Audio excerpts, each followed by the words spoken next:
Good evening, everyone. I'm meteorologist Dave Snider with the National Weather Service. Thanks for watching Alaska Weather tonight. As always, we encourage you to stay up to date for your local community safety and your own, and simply by calling 1-800-472-0391. That, of course, is the Alaska Weather Information Line.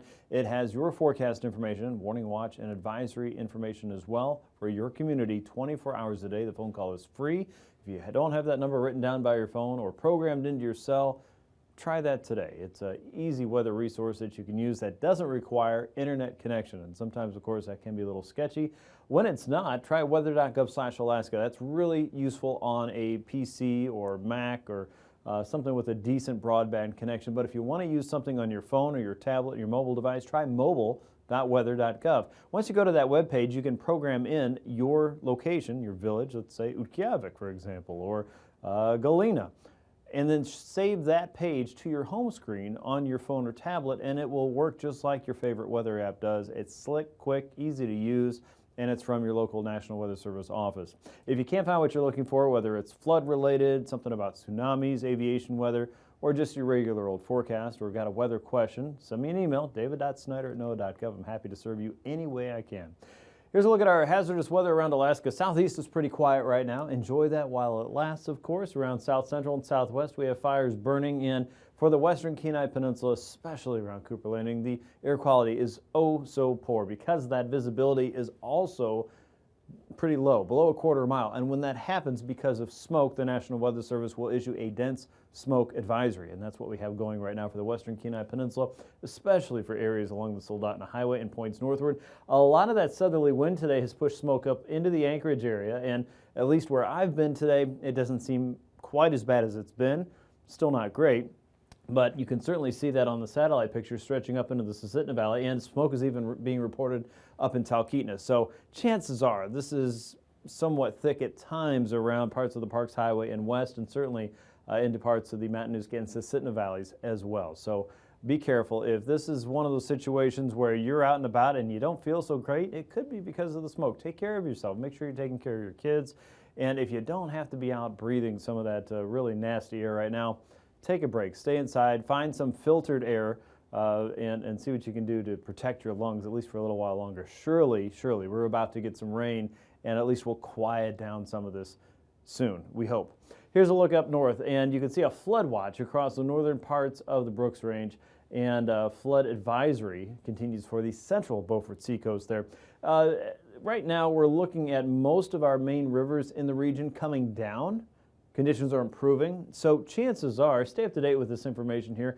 The first rule of thumb is make sure you're not crossing flooded roadways and stay out of the swift water. But what we see right here with current trends is probably going to be an update that points us toward removing the flood watch and even the advisories as conditions seem to be improving. So watch for further updates from the National Weather Service Forecast Office in Fairbanks. And if you want a sneak peek at what people are thinking, head on over to weather.gov/APRFC. That's short for the Alaska Pacific River Forecast Center. They've got all the good stuff there. The fire danger right now is really no change from yesterday. We still have high fire danger across parts of the Copper River Valley along the Glen Highway, around the western Kenai Peninsula, into the Anchorage Bowl, into the Matanuska and Susitna Valleys, and also around Lake Iliamna and points southwest. You see a few hot spots there with extreme fire danger up toward Talkeetna, around the Anchorage and Palmer vicinities, and the western Kenai Peninsula. Of course, no change from yesterday. And one thing that we'll be watching as we move ahead in the forecast for tomorrow, Friday, and certainly on into Saturday night and Sunday, is a developing weather system coming up out of the Pacific that has the potential to not only create wind, but not yield as much rain as what we were hoping and thinking would be possible as the system's coming up. So there's still time for that to change, but at least the first offering of this first wave of two that's moving through Friday into Sunday right now looks more like a wind situation for a large part of the western Kenai Peninsula and a large part of the Anchorage bowl there in places that we desperately need some rain. Here's a look at the drought monitor. This is updated today, and you can still see that a large part of the Anchorage area into the northern parts of the Kenai Peninsula and the Matanuska and Susitna Valleys talking about extreme drought. We do not have extreme drought for 2/3 of Southeast, but it's still sitting south of Petersburg to Ketchikan, Heidelberg, and Annette. Many areas there in southern Southeast are unchanged, still listed as D2 or severe drought, with unusually dry conditions all the way up into northern parts of southeast with severe to moderate drought there. You can see a lot of yellow here across southwest and parts of southeastern, south central Alaska, all the way up through Glen Allen, McCarthy, and then eastward, if you were to head out toward Haynes Junction, probably dry conditions there. But all around the Copper River Valley and southwest, still looking at least abnormally dry to moderate drought conditions there. Conditions have been really dry. We also still have a pocket up around the Yukon Flats. It's dry there. Not good for wildfire concerns. And again, with wind coming in, chances are we're not going to get a lot of rain as much as we could if it wasn't a wind pattern shaping up. So here's the first wave. That's moving through southern parts of the Bering Sea, moving through southwestern Alaska right now.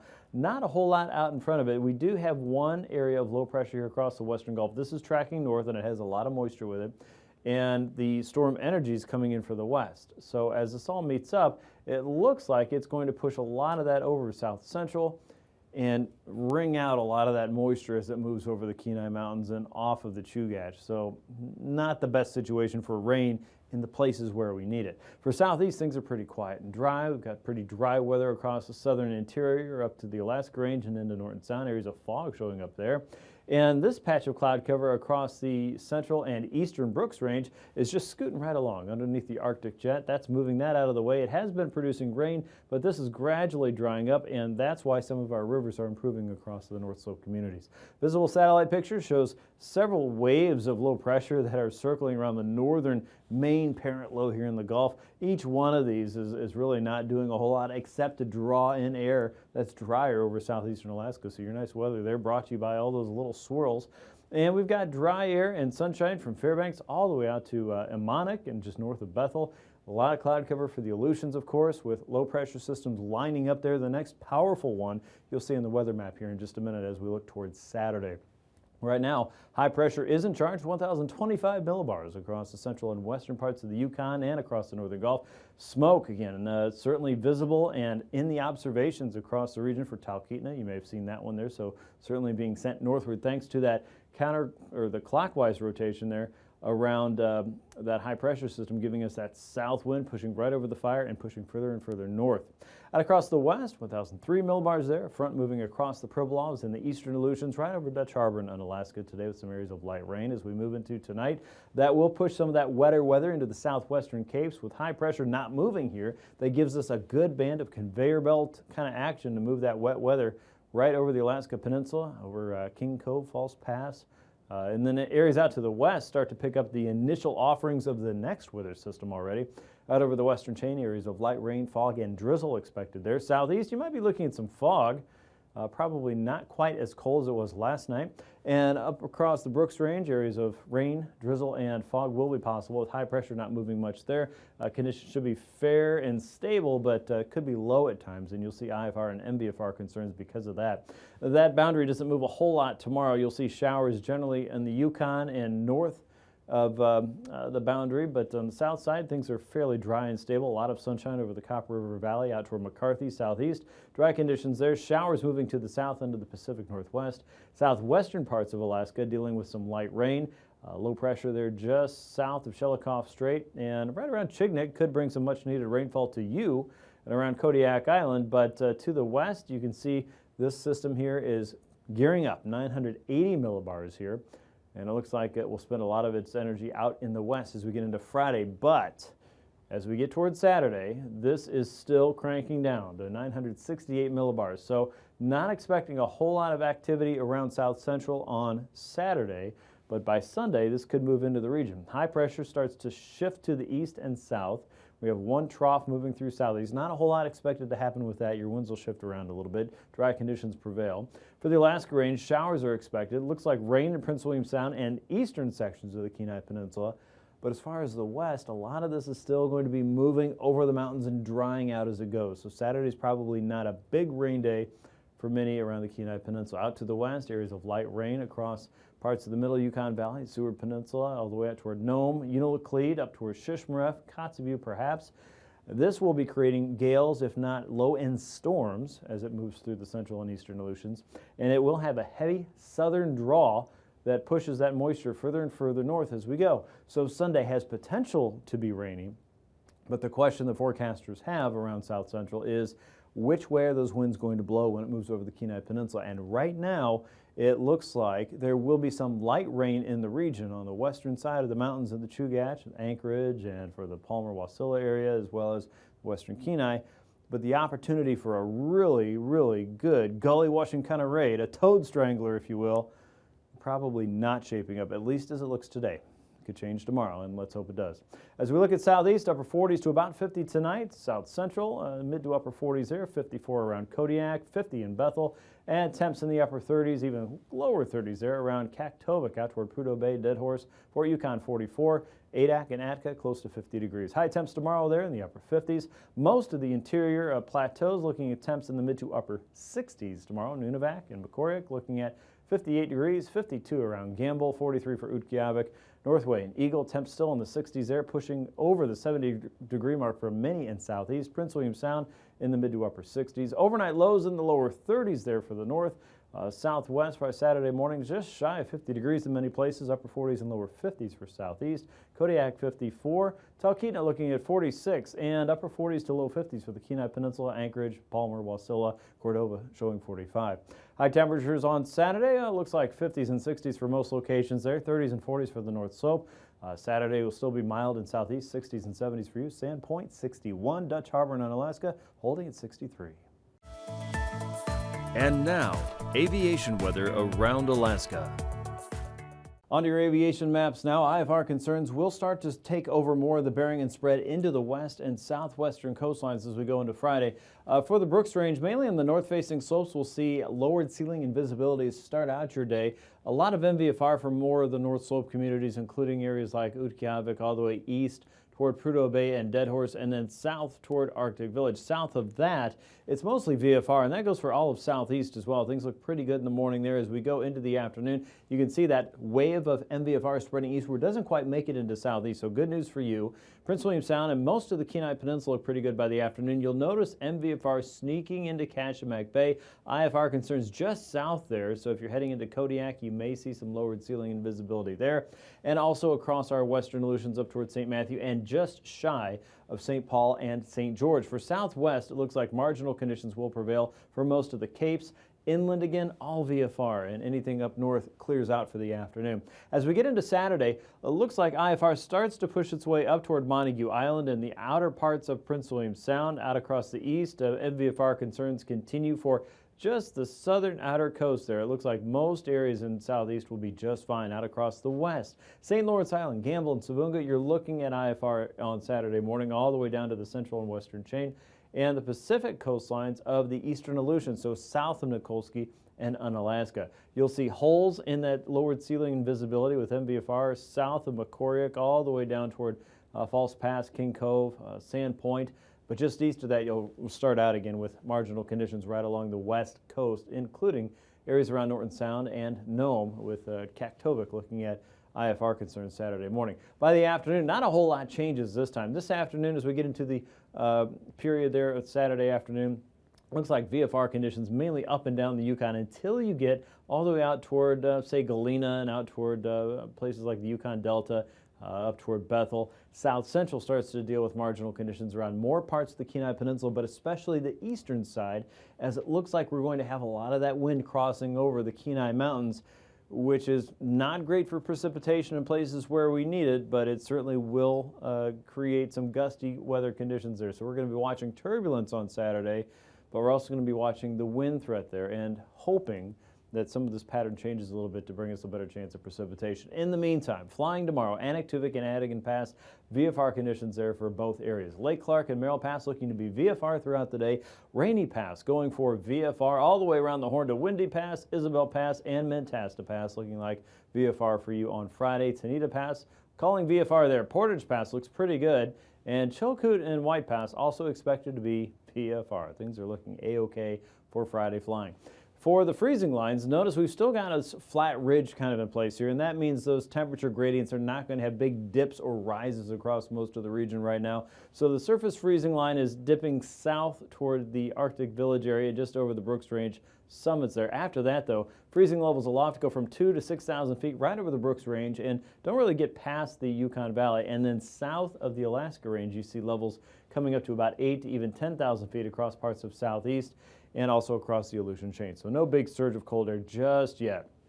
Out across the northern Yukon, freezing levels are cold enough that we can call some isolated moderate icing potential here across some of our northern regions, generally north of Old Crow and around Kaktovik and east. Everything to the west of that is still really warm, so there is icing potential if you're flying sky high, but most areas there will not see that below 10,000 feet. So go up above 10 and then we're talking. As we look at the ridge of high pressure sitting across mainland Alaska right now, you can see low pressure undercutting that and moving some faster winds into the Pacific Northwest. Our main concern will be this developing and strengthening trough here across the North Pacific. Winds to the west of that and south running around 100 knots, and that's supporting growth and strengthening of this low pressure system in the west. That will gradually move eastward as we head toward the weekend. In the meantime, southerly winds are in place across the Gulf, 20 to 25 knots there. Winds coming in from the west lightly into southeast and moving very slowly across western Alaska, 5 to 15 there. Across the North Slope, only 20 knots around high pressure. A similar pattern, but the low pressure system is a little more advanced at 3,000 feet.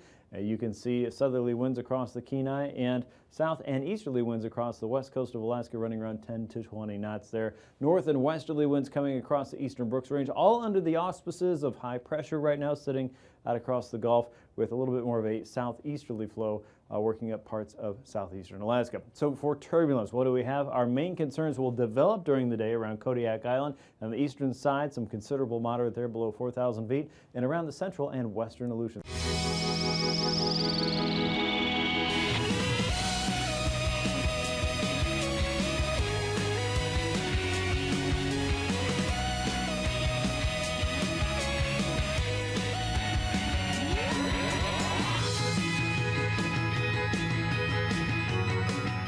Lunar Leapfrog Part 2.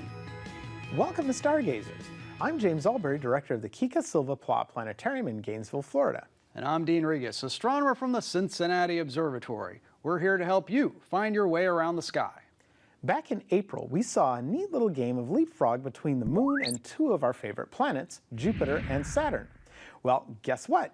We get to see it again, but this time at night. That's right, James. Jupiter and Saturn will play leapfrog with the moon next week. And it's going to happen again a month later during the first week of October. What are we talking about? Let's show you. Okay, we have our skies set for an hour after sunset on September 4th. If you look toward the south, you'll see three bright objects in the sky. The brightest, of course, is the moon. On September 4th, the moon will be in the waxing crescent phase in the constellation Scorpius the Scorpion. The next brightest object in the sky is Jupiter. It will be to the left of the moon, and it will shine with a steady, bright white light. Jupiter is the largest planet in our solar system and makes up over 75% of the solar system's planetary mass.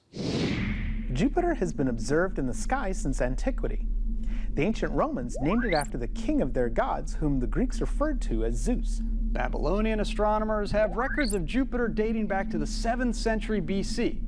Centuries later, Greek astronomer Claudius Ptolemy observed Jupiter's motion really accurately. Even though he got one major thing wrong, he thought Jupiter went around the Earth. In 1610, Italian astronomer Galileo Galilei studied Jupiter using a telescope and is credited with discovering the four largest moons of Jupiter: Io, Europa, Ganymede, and Callisto.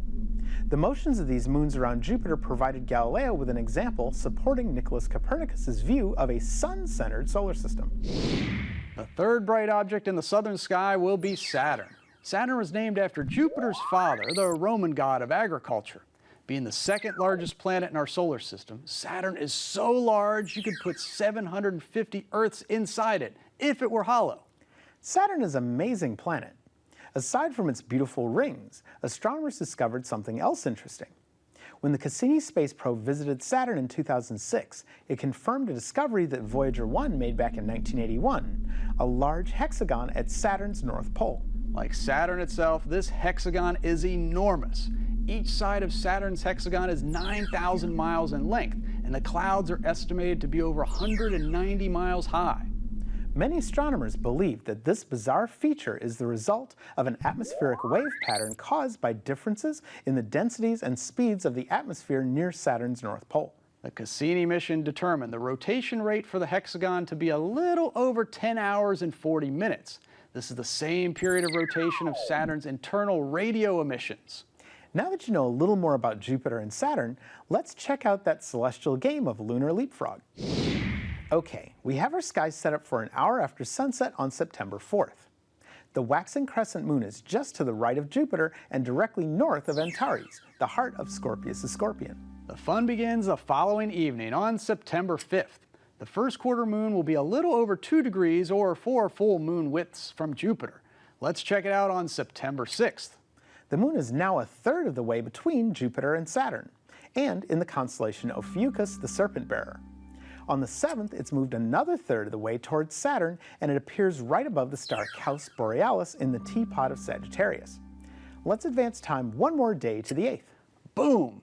Our second conjunction of the week. Well, this one won't be real close, but Saturn and the moon will be just under 5 degrees apart. If you miss it, the moon will be back again next month. On October 3rd, the moon is next to Jupiter again, and October 5th, it will be near Saturn once more. So try to catch these moon-planet pairings as you keep looking up.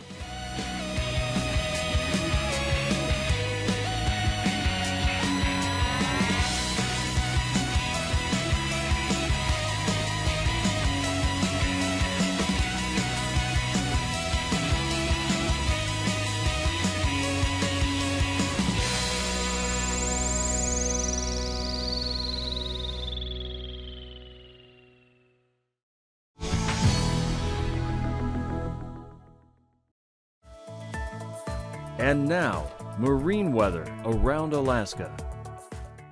Sea surface temperatures around the region. Obviously, the orange, yellow, and red colors are warm temperatures there. I'll slide out of the way so you can see the scale. We're looking at conditions there up across the northwest coast there in the green to light blue areas, and that is certainly cooler than some of the other temperatures that you see across areas closer to land. And it sounds like a lot of this has just been stirred up from storms across the region, but not really due to any major turnover in the water that's going to bring us closer to normal sea surface temperatures for the season. It's just because storms have been passing over the region. Meanwhile, very warm water continues around the Gulf and parts of west and southwestern Alaska. You can see the cool water remaining, though, from the most recent ice melting much earlier in the season, which is well to the north, 250 to 350 nautical miles north of the North Slope there. So no big change from what we were talking about yesterday. Take a look at the seasonal forecast anytime at weather.gov/Anchorage/ice. For southeastern Alaska, southerly winds on the inside passage, very light, 10 knots, 2-foot seas there. Northerlies coming down the outer coast, 10 to 15 knots. And 4-foot seas should prevail there as we go through Friday. Not a whole lot of change as we get into Saturday. Low pressure is working eastward. You can see kind of the shift in the winds right here, but high pressure is firmly in control of southeast. So winds will be light and seas will be small on the inside and the outside as we start up your holiday weekend for Labor Day. Inside of Prince William Sound, southeasterlies, 10 knots, 2-foot seas there. Look at the winds coming up across the Barrens, though. This is all in advance of one of 2 waves of weather coming over south central this weekend. Southeasterlies, 25 to 30 knots with 7 to 8-foot seas there. Cook Inlet looking at northeasterlies, 10 to 15 with 2 to 3-foot seas. By Saturday, you can see the winds coming up a little bit more across the north and western parts of the Gulf, only up to 20 knots, those 6 to 7-foot seas there. On the inside of Prince William Sound, 15 knots, 3-foot seas. Watch for rain across this region, but it looks like drier and windier conditions for parts of Cook Inlet. Northeasterlies 15 to 20, and 3-foot seas should prevail there on Saturday. For areas around Cook Inlet and down toward Kodiak Island, we will be talking about the winds coming up. 25 to 30 knots there. Shelikof Strait looking at 8-foot seas, 9-foot seas on the east side. And westerlies coming out of Chignik and Perryville, 25 knots and 7-foot seas for you. Easterlies inside of Bristol Bay, 15 knots and 3-foot seas. A stronger south and easterly wind developing ahead of the second weather system that will be working up the coast.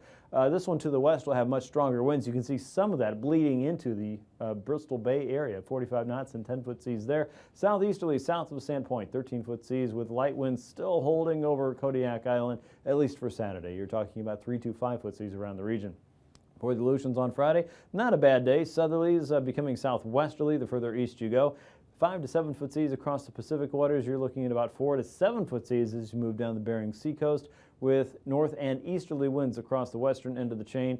15-knot winds the further east you go. Watch this as we move into Saturday. This would be storm number 2, and it will be capable of producing some lower end storm force winds at times, but more predominantly probably some stronger gales. Looking at east and northeasterly winds turning into the backside of the storm, 45 knots there, with 18 to 20 foot seas on the south side and 12 to 15 foot seas there on the Bering Sea coast side, with some stronger winds also moving up toward the Pribilofs. We'll look at that in just a minute. You'll notice that northwesterly flow crashing into Adak there as we get into Saturday. 16 foot seas on that 15-knot wind.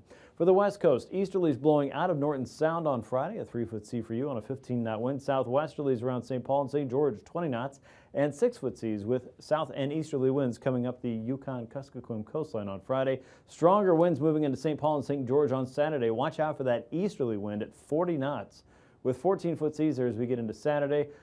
South and easterly winds pick up around Etoll and Strait and Macoriac on the other side of the wind there, so a little bit of sheltering perhaps from the hills. 30 knots with a 7-foot sea around the Kuskokwim Delta. Northeasterlies develop in Norton Sound, 15 knots though, and 3-foot seas. For the North Slope, 5 to 10 knot winds there across the north. Light winds, small seas, and offshore winds blowing through the Chukchi, 15 to 20, with 3 to 4-foot seas for you on Friday. The winds pick up a little bit more on Saturday, up to 20 knots. With 4-foot seas and 3 to 6-foot seas around the Chukchi. The strongest winds for you point lay toward Wainwright, and then they start to lessen a little bit as you get out toward Utqiagvik.